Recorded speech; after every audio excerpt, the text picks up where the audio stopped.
जरा सोचिए, रसोई में घंटों लगाकर एक बहुत ही हेल्दी और टेस्टी डिश तैयार हो रही है। हाँ, और खूब सारी ताज़ी सब्जियां भी काटी गई हैं। बिल्कुल।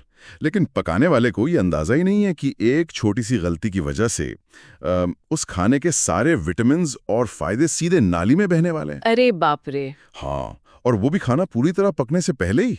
ये एक ऐसा अनजाना सीक्रेट है जो हर दिन किसी ना किसी घर की रसोई में हो रहा होता है। मतलब हम अक्सर मान लेते हैं कि खाना पकाना सिर्फ गैस चालू करने और चीजें मिलाने का नाम है। सही बात है। लेकिन असल में ना किचन किसी भी बड़े साइंस लैब से कम नहीं है। अरे बिल्कुल। और आज की हमारी इस गहरी चर्चा में हम इसी किचन साइंस के सबसे बड़े रहस्यों से पर्दा उठाने वाले हैं। तो आज का हमारा मिशन बहुत ही मजेदार होने वाला है। एकदम। जो भी सुनने वाले दोस्त आज हमारे साथ हैं, खासकर वो जो स्कूल जाते हैं, उनके लिए आज हम एक बहुत ही इंटरेस्टिंग टॉपिक पे बात करेंगे। कुकिंग और प्रिजर्वेशन ऑफ फूड, है ना? हाँ, मतलब खाना पकाना और उसे लंबे समय तक सुरक्षित रखना। आप देखिए ना, मुंबई जैसे शहर की सड़कों पर जब हम शाम के वक्त निकलते हैं तो एक तरफ गर्मा गर्म समोसे तलने की आवाज आती है। हाँ, और दूसरी तरफ स्टीम वाले मोमोज की शानदार खुशबू। भूख तो मतलब तुरंत लग जाती है। बिल्कुल लग जाती है। लेकिन घर पहुंचने पर अगर स्नैक में एक कच्चा सेब या खीरा मिल जाए तो दिमाग में सवाल जरूर आता है कि ऐसा क्यों है। मतलब कुछ चीजें एकदम कच्ची खाई जाती हैं और कुछ को आग पर इतना ज्यादा पकाना पड़ता है। ये बहुत ही शानदार ऑब्जर्वेशन है। इंसान के खाने की आदतें ना बहुत ही दिलचस्प हैं। तो इस कच्चे बनाम पके हुए खाने मतलब रॉ वर्सेस कुक्ड फूड के पीछे आखिर क्या साइंस है? तो देखिए, अगर हम रॉ यानी कच्चे खाने की बात करें तो इसके पीछे पूरा एक विज्ञान काम करता है। कुछ चीजें हम बिल्कुल कच्ची खाते हैं, जैसे कि फल हो गए, खीरा हो गया, या फिर अखरोट और बादाम। हाँ, नट्स वगैरह। बिल्कुल, इन चीज़ों को पकाने की कोई ज़रूरत नहीं पड़ती। लेकिन वहीं दूसरी तरफ अगर आप सीरियल्स यानी अनाज देखें, पल्सेस यानी दालें देखें, या फिर ज्यादातर सब्जियां। हाँ सब्जियाँ, उन्हें खाने से पहले पकाना ही पड़ता है। उन्हें हम कुक करके ही खाते हैं। तो पकाने से असल में होता क्या है? मतलब सिर्फ स्वाद बदलता है या बात कुछ और भी है? स्वाद तो खैर बदलता ही है, वो तो है ही। लेकिन पकाने के 3 सबसे बड़े साइंटिफिक फायदे हैं। अच्छा, वो क्या है? पहला, खाना बहुत सॉफ्ट यानी मुलायम हो जाता है। दूसरा, वो बहुत टेस्टी बन जाता है। और तीसरा और सबसे ज़रूरी फ़ायदा, वो इजी टू डाइजेस्ट हो जाता है। इजी टू डाइजेस्ट मतलब पचाने में आसान? एकदम सही। इसका मतलब है कि हमारे पेट के लिए उस खाने को पचाना बहुत आसान हो जाता है। आप खुद सोचिए, कच्चे अनाज या दालों के ऊपर की जो परत होती है ना, वो बहुत सख्त होती है। हाँ, कच्ची दाल तो पत्थर जैसी लगती है। बिल्कुल। हमारा पेट उन्हें उसी रूप में प्रोसेस नहीं कर सकता। तो जो हीट या गर्मी होती है, वो उस सख्त परत को तोड़ देती है। समझ गया।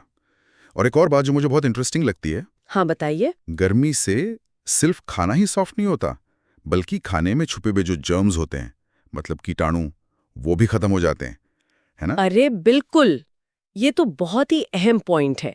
जब हम खाने को तेज आंच पे पकाते हैं तो असल में हम उन माइक्रोस्कोपिक कीटाणुओं का खात्मा कर रहे होते हैं जो हमें बीमार कर सकते हैं। वाह। हर लिविंग चीज की तरह इन जर्म्स का भी एक अपना स्ट्रक्चर होता है।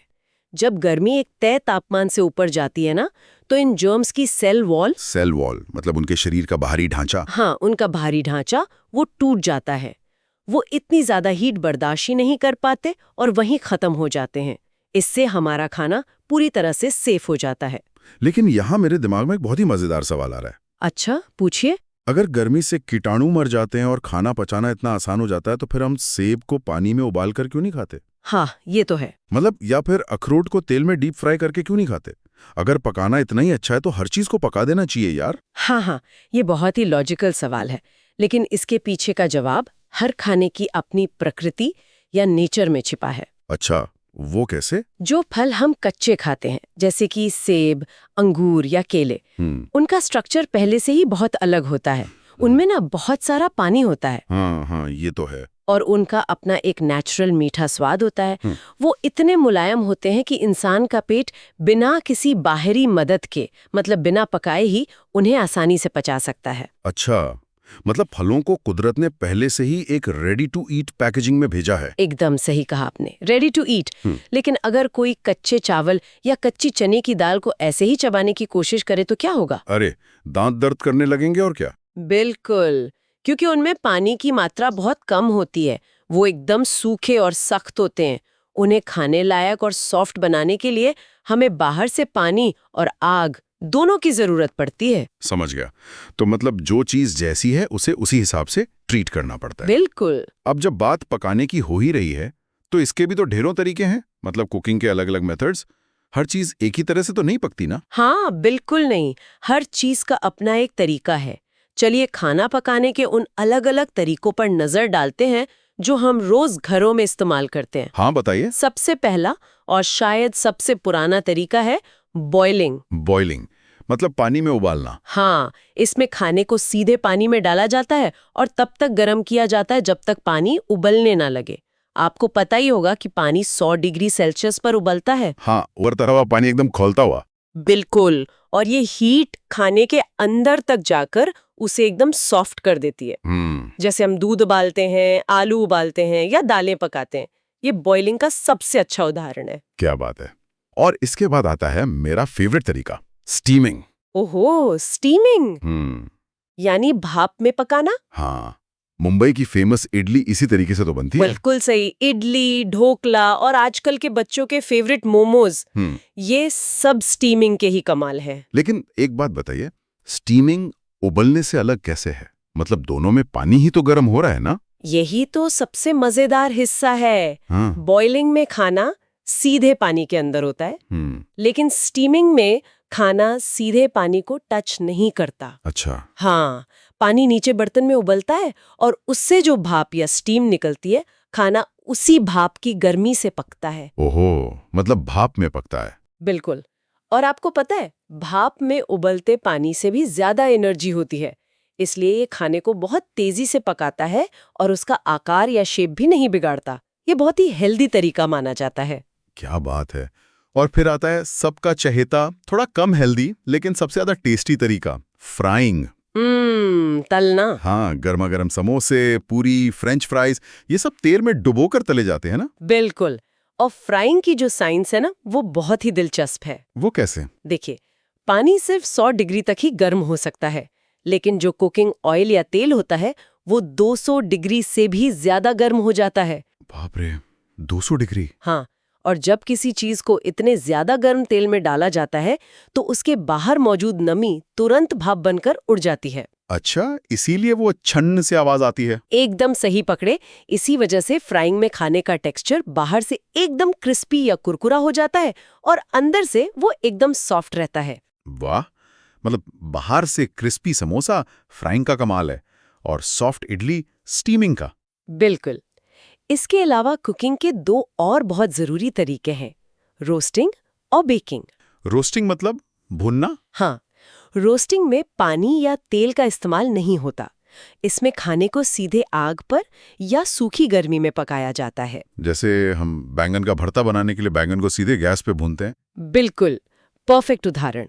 और मांस या मीट को भी अक्सर रोस्ट किया जाता है। और बेकिंग क्या है फिर? बेकिंग भी एक तरह की सूखी गर्मी का ही खेल है, बस ये एक बंद ओवन के अंदर होता है। जैसे केक और बिस्किट? हाँ, ओवन की जो गर्म हवा होती है वो उनके अंदर की नमी को सुखाकर उन्हें स्पंजी या क्रिस्पी बना देती है। यार, एक ही किचन में इतने सारे साइंस एक्सपेरिमेंट्स चल रहे होते हैं और हमें पता ही नहीं होता। सच में। लेकिन मजा तो तब आता है जब हम इन एक्सपेरिमेंट्स के नियमों को समझते हैं। नियमों को? कैसे नियम? खाना पकाने से पहले याद रखने वाली कुछ बहुत ही जरूरी बातें हैं। अगर इन सुनहरे नियमों को फॉलो ना किया जाए तो खाना पकाने का पूरा मकसद ही खत्म हो सकता है। अच्छा, तो ये नियम किसके बनाए गए हैं? ये नियम इसलिए बनाए गए हैं ताकि खाने के जो न्यूट्रिएंट्स हैं, मतलब वो पोषक तत्व जो हमारे शरीर को ताकत देते हैं, वो बचे रहें, वो नष्ट न हो। तो सबसे पहला नियम क्या है? पहला और सबसे बेसिक नियम है कि सब्जियों, अनाज और दालों को पकाने या काटने से पहले बहुत अच्छे से धोना चाहिए, वॉश करना चाहिए। यहाँ एक बहुत बड़ा कैच है। क्या? नियम कहता है कि सब्जियों को हमेशा काटने से पहले धोना चाहिए, मतलब पहले धो फिर काटो। बिल्कुल। और दालों या अनाज को पकाने से पहले कुछ देर पानी में भिगोना या सोक करना चाहिए। इसके अलावा और क्या नियम है? इसके अलावा खाने को कभी भी जरूरत से ज्यादा नहीं पकाना चाहिए, जिसे हम ओवर कुक करना कहते हैं। हाँ, ओवरकुक नहीं करना चाहिए। और एक आखिरी नियम ये है कि खाना पकाने में सिर्फ उतने ही पानी का इस्तेमाल करना चाहिए जितनी सच में जरूरत हो। ये चारों नियम सुनने में तो बहुत साधारण लगते हैं, लेकिन मुझे यहाँ थोड़ा सा पुशबैक देना पड़ेगा। अच्छा, बताइए क्या डाउट है? मुझे एक बात हमेशा से खटकती है, सब्जियों को काटने के बाद धोने में आखिर क्या बुराई है? मतलब कटने के बाद भी तो पानी उन्हें साफ ही कर रहा है ना। ये डाउट बहुत से लोगों के मन में आता है। हाँ, और एक और बात, अगर दाल उबालते वक्त थोड़ा ज्यादा पानी डल भी गया और बाद में उस बचे हुए एक्स्ट्रा पानी को नाली में फेंक दिया, तो इससे क्या तूफान आ जाएगा? हाँ, मैं समझाती हूँ। इसे ऐसे समझते हैं, हमारे खाने में बहुत सारे ऐसे न्यूट्रिएंट्स और विटामिन्स होते हैं जो पानी में बड़ी आसानी से घुल जाते हैं। घुल जाते हैं। हाँ, इन्हें हम वाटर सॉल्युबल न्यूट्रिएंट्स कहते हैं।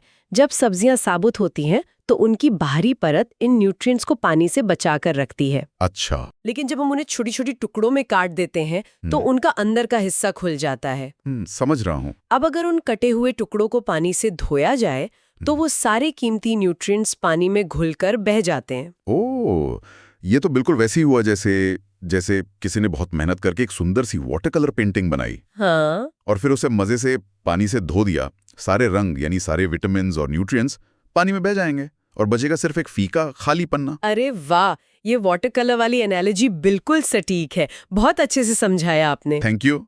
और यही सेम चीज ज्यादा पानी में उबाल कर उस पानी को फेंकने कर भी लागू होती है। अच्छा, वो कैसे?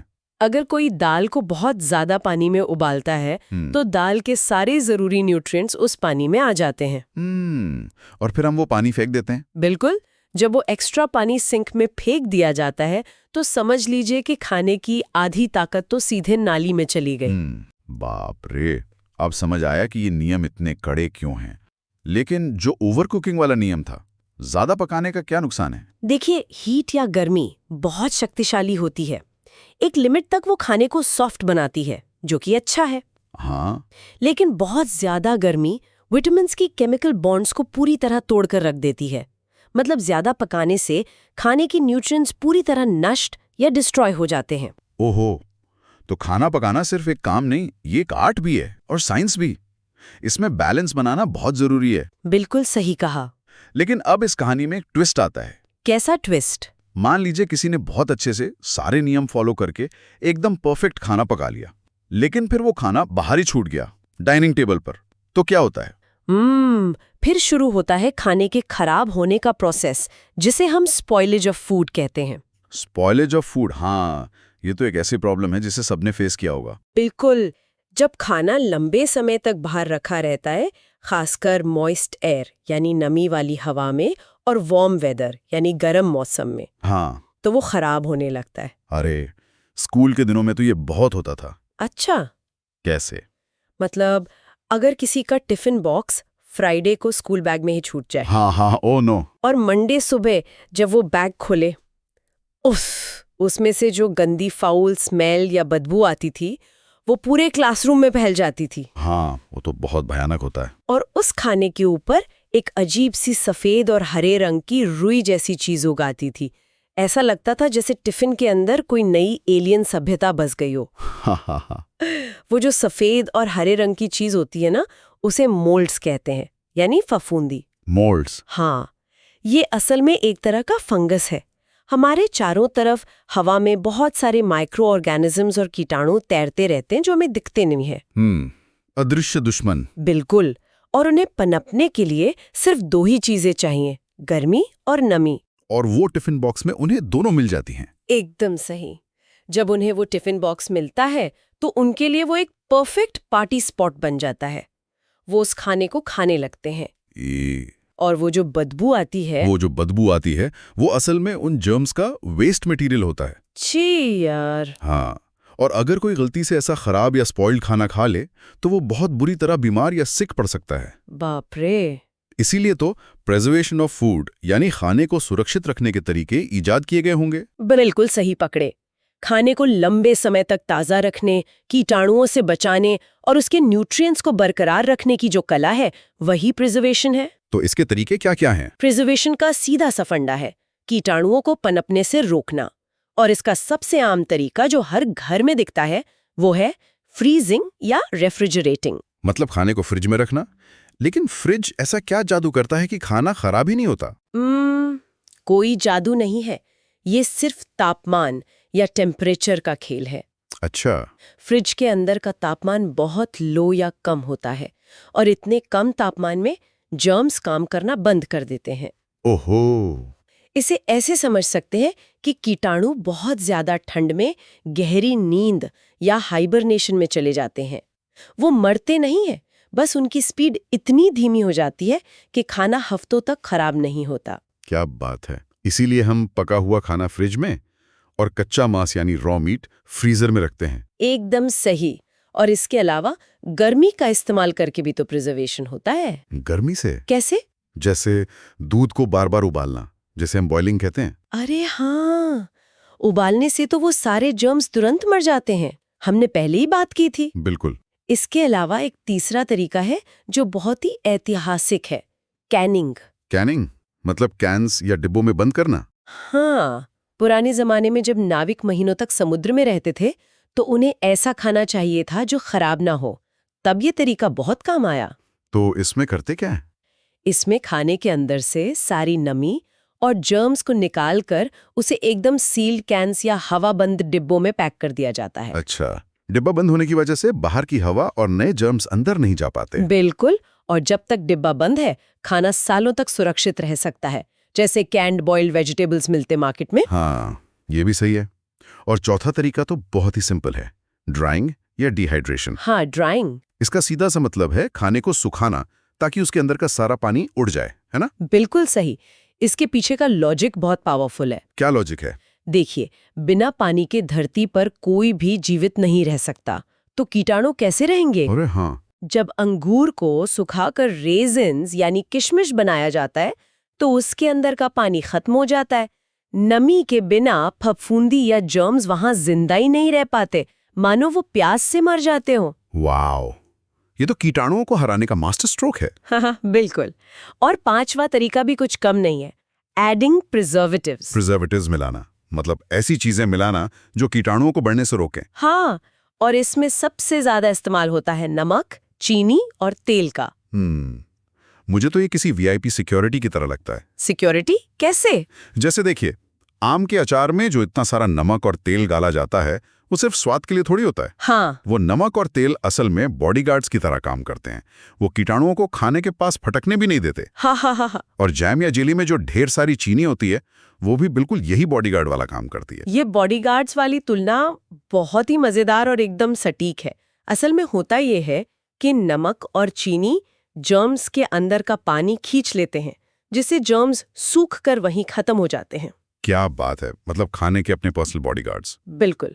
अब एक आखिरी और बहुत खास तरीका बचा है जो साइंस का एक बहुत ही दिलचस्प चमत्कार है। अच्छा, वो क्या है? उसे कहते हैं पैस्चराइजेशन। पाश्चराइजेशन। ये शब्द सुनने में थोड़ा भारी लगता है। हाँ, थोड़ा साइंटिफिक नाम है। मैंने दूध के पैकेट्स पर अक्सर लिखा हुआ देखा है पाश्चराइज्ड मिल्क। ये असल में होता क्या है? ये तरीका ना खासकर लिक्विड चीजों के लिए यानी तरल पदार्थों के लिए इस्तेमाल होता है। जैसे दूध? हाँ, जैसे दूध। इसमें लिक्विड को पहले एक तय तापमान तक यानी उसके बॉइलिंग पॉइंट तक बहुत तेजी से गर्म किया जाता है। ठीक है, गर्म कर लिया। फिर? और फिर बिना कोई समय गंवाए अचानक से उसे एकदम क्विकली कूल डाउन कर दिया जाता है, यानी एकदम ठंडा। अचानक से ठंडा? ऐसा क्यों? क्योंकि ये कीटाणुओं के लिए एक बहुत भयंकर थर्मल शॉक होता है। थर्मल शॉक मतलब उन्हें झटका लगता है। बिल्कुल। सोचिए, कोई रेगिस्तान की चिलचिलाती धूप में खड़ा हो और अगले ही सेकंड उसे बर्फ के ठंडे पानी में डाल दिया जाए। बाप रे, वो तो बर्दाश्त ही नहीं कर पाएगा। बस यही जर्म्स के साथ होता है। उनकी सेल वॉल इस अचानक हुए बदलाव को बर्दाश्त नहीं कर पाती और वो वहीं फटकर खत्म हो जाते हैं। वाओ, मतलब कीटाणुओं को पहले बहुत तेज गर्मी से डराओ और फिर एकदम से जमा दो। ये तो सच में गजब की साइंस है ना? बिल्कुल। आज तो हमने एक साधारण सी रसोई के अंदर छिपे हुए कितने सारे रहस्य जान लिए यार। सही में, कच्चा खाना बनाम पका हुआ खाना। हाँ, और पकाने के अलग अलग तरीके जैसे स्टीमिंग, फ्राइंग, बॉइलिंग, और न्यूट्रिएंट्स बचाने के वो सुनहरे नियम। और फिर उस खाने को फ्रिज, डिब्बों या अपने नमक और चीनी वाले बॉडीगार्ड्स की मदद से सुरक्षित रखना। और मजे की बात यह है दोस्तों कि ये सारी साइंस हम रोज अपने आसपास देखते हैं, बस कभी उस नजरिए से सोचा नहीं। बिल्कुल। और आज जो हमने सीखा है ना, उसे टेस्ट करने का एक बहुत ही मजेदार तरीका है मेरे पास। अच्छा, वो क्या? जो भी स्टूडेंट्स और दोस्त हमें सुन रहे हैं उनके लिए एक छोटा सा फ्रेंडली टेस्ट हो जाए, ताकि पता चले कि हमने आज क्या क्या सीखा। नेकी और पूछ-पूछ। चलिए मैं एक टीचर की तरह सवाल पूछती हूँ। डन। तो दोस्तों, पहला सवाल, जरा सोचिए, खीरा और दाल में से कौन सी चीज कच्ची खाई जाती है और कौन सी पकाकर? बहुत आसान है। दूसरा सवाल, वो जो वाटर कलर पेंटिंग वाला उदाहरण था उसे याद करिए। सब्जियों को काटने के बाद क्यों नहीं धोना चाहिए? क्या बह जाता है पानी के साथ? अरे वो कीमती न्यूट्रिएंट्स। उफ, मैंने जवाब दे दिया क्या? हाँ, कोई बात नहीं। चलिए तीसरा सवाल, मुंबई वालों का फेवरेट, मोमोज और इडली को पकाने के लिए कौन सा तरीका इस्तेमाल होता है? ये तो सबको पता होगा। अब कुछ प्रैक्टिस वाले सवाल भी हो जाएं। तो उस प्रोसेस को क्या कहते हैं और वो क्या बन जाता है? और अगर आपकी मम्मी दूध को खराब होने से बचाना चाहती हैं, तो वो प्रिजर्वेशन के कौन से 2 तरीके इस्तेमाल कर सकती हैं? और आखिरी सवाल जो मुझे बहुत पसंद आया, आम के अचार को महीनों तक बाहर रखने पर भी वो खराब क्यों नहीं होता? उसमें कौन से बॉडीगार्ड्स छुपे होते हैं? क्या बात है। इन सभी सवालों के जवाब आज की हमारी इसी बातचीत में मौजूद हैं। मुझे यकीन है कि जो भी हमें सुन रहा है, उनके दिमाग में इन सब सवालों के जवाब तुरंत आ गए होंगे। बिल्कुल। तो इसी के साथ हमारी आज की ये ज्ञान और साइंस से भरी गहरी चर्चा यहीं खत्म होती है। उम्मीद है आपको बहुत मजा आया होगा। हाँ, लेकिन जाने से पहले मैं एक बहुत ही दिलचस्प विचार छोड़कर जा रहा हूँ। वो क्या? कल जब आप स्कूल के लंच ब्रेक में अपना टिफिन खोलें या घर में डाइनिंग टेबल पर खाना खाने बैठे, हाँ? तो एक जासूस की तरह अपने उस खाने को बहुत ध्यान से देखिएगा। खुद से पूछेगा कि इस खाने को पकाने के लिए मम्मी ने कौन सा तरीका इस्तेमाल किया होगा। क्या इसे तेल के ऊंचे तापमान पर तला गया है, या भाप में स्टीम किया गया है, या फिर पानी में उबाला गया है? और सबसे बड़ी बात, इसे सुबह से दोपहर तक सुरक्षित रखने के लिए क्या प्रिजर्वेशन का कोई तरीका काम आ रहा है? एकदम सही।